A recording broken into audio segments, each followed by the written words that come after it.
991 ሀገር ውስጥ እስከ ዓለም አቀፍ ሳይንሳዊና የረቀቁ የወንጀል ምርመራ ውጤቶች እንዲሁም ተረኮች የሚስተናገዱበት ዝግጅት ቀርባል።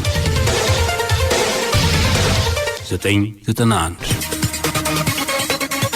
በአሜሪካ ኒውዮርክ አገረ ግዛት የ56 ዓመቱ ጎልማሳ የሆነውን ካርል ካርለስን አደንዛዥ እጽ ይዞ ሲንጎማለል በአካባቢው የነበሩ 3 ፖሊሶች ይመለከቱታል። ቆም ሲባል እግሬ አውጪኝ ብሎ ይሮጣል። ፖሊሶቹም እያሯሯጡ ሰውየውን የገባበት ገብተው አፈርድሜ ያስግጡት ጀመረም። በዱላም ጀለጡት፣ በቦክስም ነረቱት፣ በጥፊም አላጉት፣ ጣቢያ ሂዳሉት። ኧረ በሕግ ቢባሉ መስሚያ የለንም ያሉት 3ቱ ፖሊሶች ወጣቱን አንቀው በተለያዩ የሰውነት ክፍሎቹ ላይ ጉዳት አደረሱ። የመንደሯ ነዋሪዎች ረፉ አቁሙ ቢሏቸው አልሰሙም። ጭራሽ ለማባረር ቃጣቸው። ከሰፈራችን የት እንሂድላችሁ አሉ ነዋሪዎች።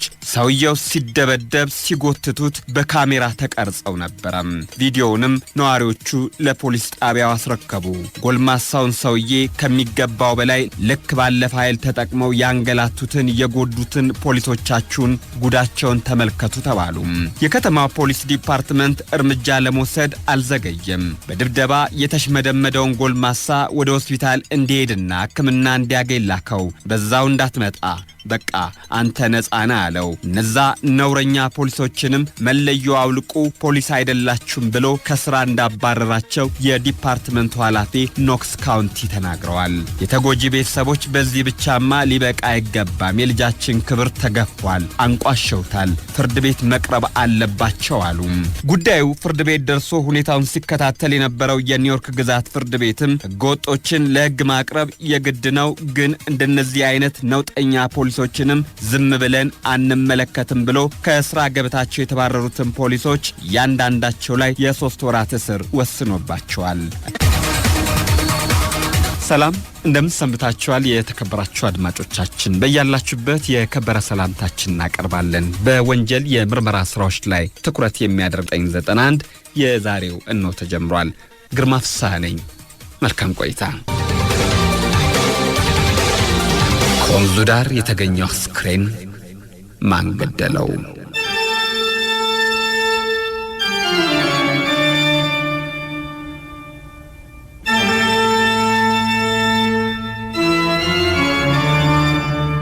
ዋሻ ንጋት ቀበሌ ሰሜን ሸዋ ዞን አንጾኪያ ገምዛ ወረዳ ከሚገኙ 17 ቀበሌዎች አንዷ ነች። ነዋሪዎቿ በእርሻ ሥራ የሚተዳደሩ አርሶ አደሮች ይበዙባታል። ነሐሴ 12 ቀን 2006 ዓ.ም ሌሊቱን ሲጥል ያደረው ዝናብ ጋብ በማለቱ ማለዳ ከቤታቸው የወጡት አርሶ አደር ዘውዱ ረታ የ10 ዓመት ሕፃን የሆነውን የልጅ ልጃቸውን አቢ እያሉ ሲጣሩ የአያቱን ጥሪ የሰማው ሕፃን ፊቱን በእጆቹ እያሻሸ ሮጦ በመምጣት አያቱ እግር ስር ቆሞ ወደ ላይ አንጋጦ እያያቸው የሚሰጡትን ትዕዛዝ ያዳምጣል። አቶ ዘውዱ ረታ ለልጅ ልጃቸው አንድ ባለ 5 ሊትር ባዶ ጄሪካን እየሰጡት ና ወዲህ ሂድና ከወንዙ አቀርተህ ቶሎ ተመለስ አሉት። አቢ የአያቱን ትዕዛዝ ለመፈጸም በሩጫ ተፈተለከም። ብዙ ሳይቆይ የታዘዘው ልጅ አባዬ እማዬ ወይኔ እየተጣራ በሮጠበት ፍጥነት ተመለሰም። የልጅ ልጃቸውን የጥሪ ድምጽ የሰሙት አቶ ዘውዱና ባለቤታቸው ወይዘሮ አሰገደች መኮንን እየተሯሯጡ በወንዙና የልጅ ልጃቸው በሚጣራበት አቅጣጫ አመሩም።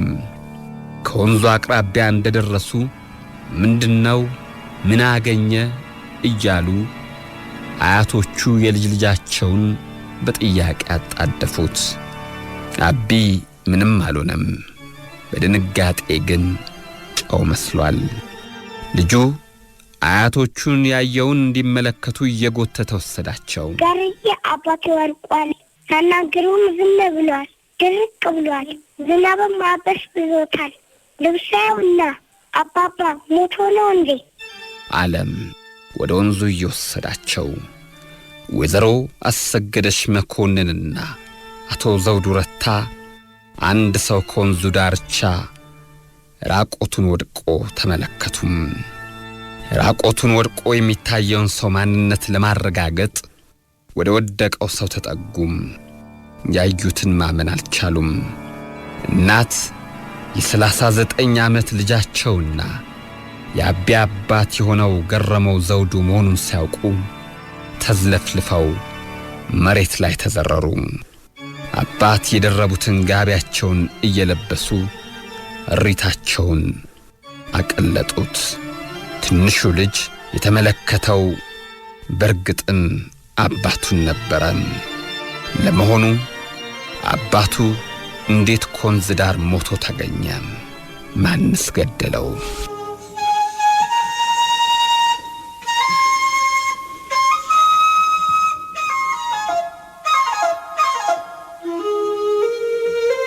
የሟች ገረመው ዘውዱ አስክሬን ከወደቀበት ወንዝ ዳር በአካባቢው ነዋሪዎች ተነስቶ ወደ ቤተሰቦቹ መኖሪያ ቤት ተወሰደም።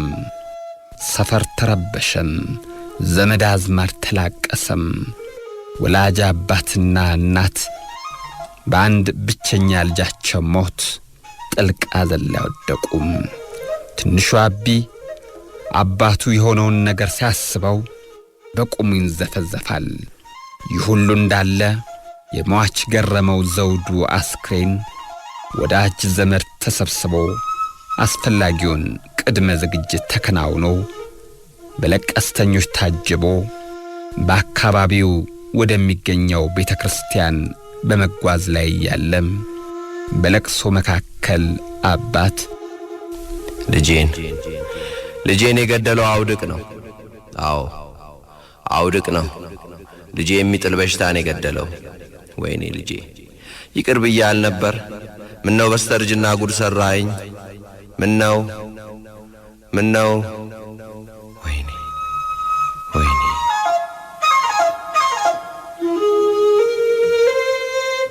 እያሉ አባት ድምፃቸውን ከፍ አድርገው ሲያለቅሱ ተሰማ። ለቀስተኞቹ ለቀብር የወጡ ሳይሆን የሚመስሉት ለተቃውሞ የወጡ ሰልፈኞች እንጂ ማንን ይክሰሱ? ማንን ለሟች ተጠያቂ አድርጉ? ጉምጉምታ ብቻ ሆነም። አስፈሪ ሁኔታ ቢፈጠርም ግን የሟች ገረመው አስክሬን ውዝግብና ቅሬታም እያለው ከቀኑ 7 ሰዓት ላይ የቀብር ስነ ስርዓቱ ተፈጸመ።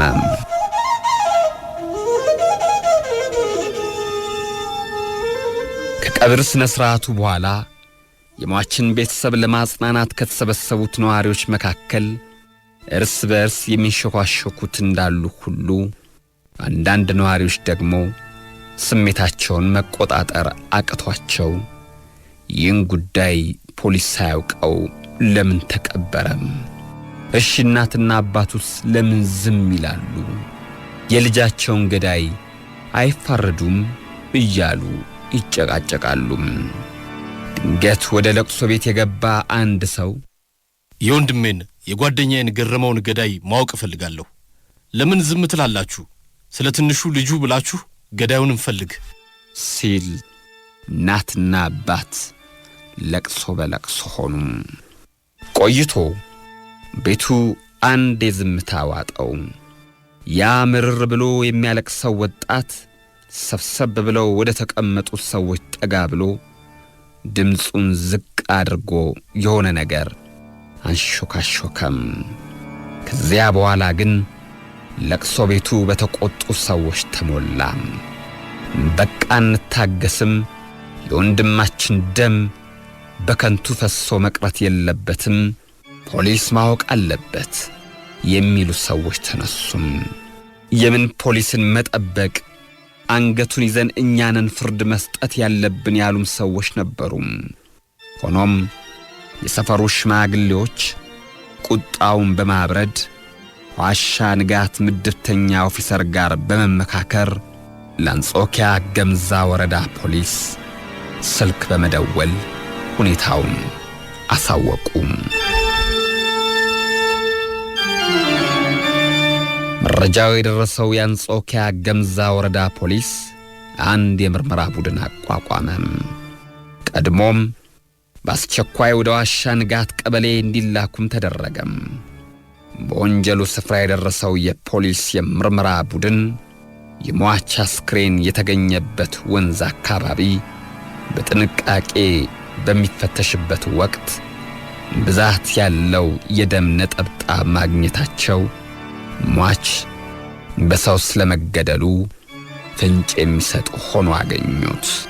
አባትና እናት ከፖሊስ ጥያቄ ቀረበላቸው፣ ግን ምንም ፍንጭ ሰጪ ነገር ፖሊስ አላገኘም። የአንጾኪያ ገምዛ ወረዳ ፖሊስ ምርመራ ቡድን ባገኘው የደም ነጠብጣብና በደረሰው መረጃ ዙሪያ በሰፊው መከረም። ኋላም የሟች አስክሬን ከተቀበረበት ወጥቶ እንዲመረመር ተስማሙ። ልጃችን ሞቶ ለምን ይንገላታል ብለው አባት ተከራክረው ነበረም። በምርመራ ቡድኑ ውሳኔ መሰረት የዋሻ ንጋት ነዋሪዎች በፍጹም ፍቃደኝነት የሟች ገረመው ዘውዱን አስክሬን ከተቀበረበት ቆፍረው በማውጣት ለፖሊስ አስረከቡ። ፖሊስም አስክሬኑን ወደ አዲስ አበባ ዳግማዊ ምኒልክ ሆስፒታል በአጃቢ ፖሊስ ለምርመራ እንዲላክ አደረገ። የምርመራ መዝገቡ እንደሚያስረዳው ሟች አናቱ በዱላ መመታቱንና ዝናብ ሲደበደበው እንዳደረ ያረጋግጣል። ታዲያ ይህን ሰው ማን የገደለው? ከማንስ ጋር ጸበኛ ነው? ምላሻቸው በፍጥነት የሚፈለግላቸው ጥያቄዎች ነበሩ።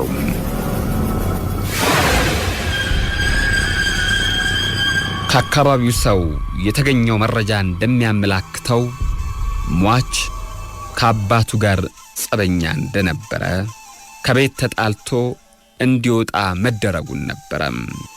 ሌላው ሟች የአንድ የ10 ዓመት ታዳጊ ልጅ አለው። የልጁ እናት በሕይወት የለችም። ልጁንም ወላጆቹ ጋር አስቀምጦ ያሳድግ ነበረም። በዚህ ወንጀል ከተገኙትና ከተሰበሰቡት መረጃዎች ብቸኛው ተጠርጣሪ የሆኑት ማመን ቢያቀትም ወላጅ አባት ብቻ ነበሩ። እውነት አባት በአንድ ብቸኛ ልጃቸው ላይ የጭካኔ በትራቸውን አሳርፈው ይሆን?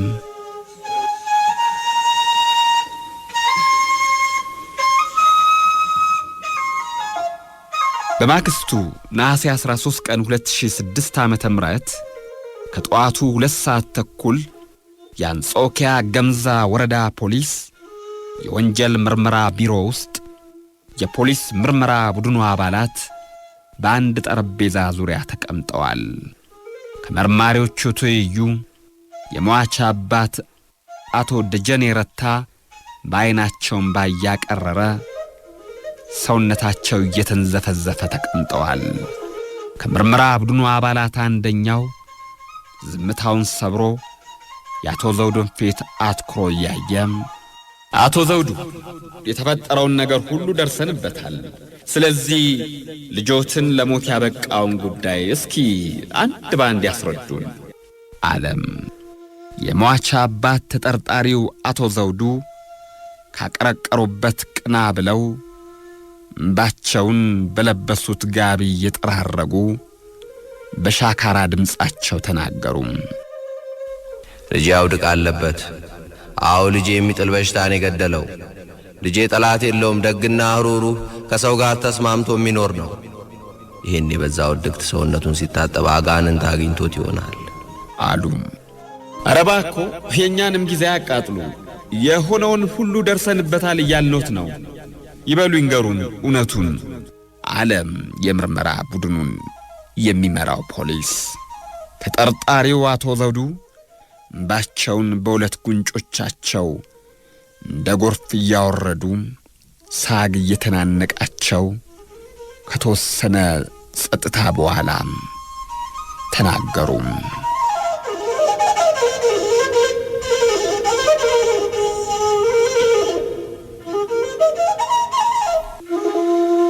ከ2 ዓመት በፊት አንዱና ብቸኛው ልጄ ሥራ ፍለጋ ብሎ ወደ በረሃ ሄደ። 2 ዓመት በረሃ ቆልቶት ሲመጣ ንብረቴን፣ ገንዘቤን አባቴ ስጠኝ አለኝ። ይሄኔ ላድራም አልበቃው እኔ ምን ሰይጣን እንዳስገባኝ አላውቅም። ከልጁ በስተቀር ምንም አልሰጠሁትም። ሳቅ ማማ ሲለምነኝ ብዙ ቆየን። አላውቅልህም ብዬም ገሰጽኩት። ነገሩ ሲከር ዘመድ አዝማድ እንዲለምነኝ አደረገ።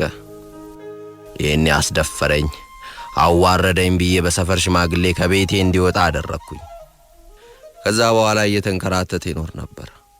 ከክብር በታች አድርጎኛል ብዬ ልጄ ላይ ቂም ያዝኩኝ። ቆይቶም አንዲት አነስተኛ ቤት ተከራይቶ ሲያገኝ እየበላ ሲያጣም ኩርምት ብሎ እንደሚተኛ እናቱ ነገረችኝ። በጣም ሲበስበት እኔ በሌለውበት ሰዓት እየተደበቀ ቤቴ ይመጣ እንደነበረ ወሬ ሰማሁ። ልጁንም አይቶ ይሄዳል። እናቱ እኔ ሳላይ ተደብቃ በመሄድ በነጠላዋ ደብቃ የምትሰጠው ምግብ እንዳለ ወሬ ሰማሁ።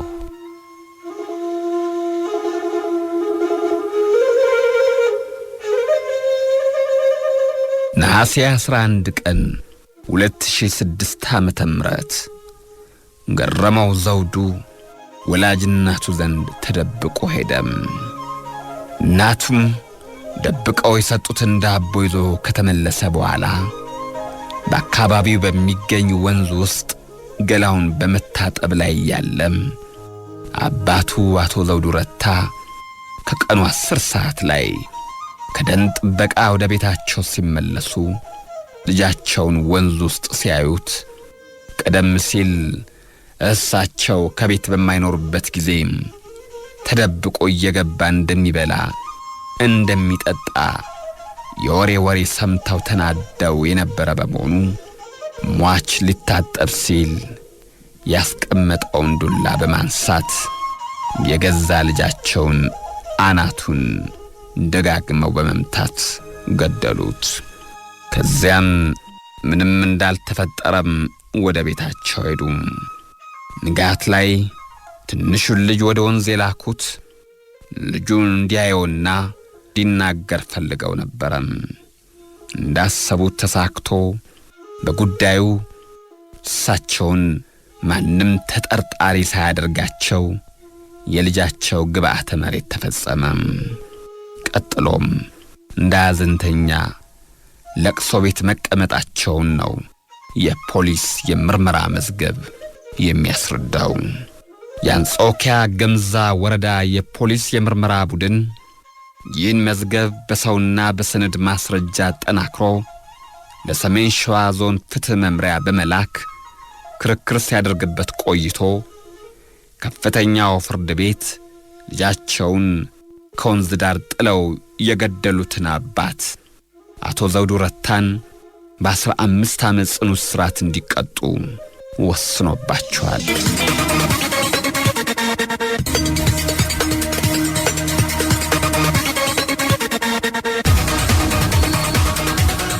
እንግዲህ ውድ አድማጮቻችን የዛሬው 991 የዕለቱ መሰናዶ አበቃ። ዕለተ ቅዳሜ መልካም ጊዜ እንዲሆንላችሁ ተመኘው። ግርማ ፍስሐ ነኝ። 991 ሀገር ውስጥ እስከ ዓለም አቀፍ ሳይንሳዊና የረቀቁ የወንጀል ምርመራ ውጤቶች እንዲሁም ተረኮች የሚስተናገዱበት ዝግጅት ቀርባል። 991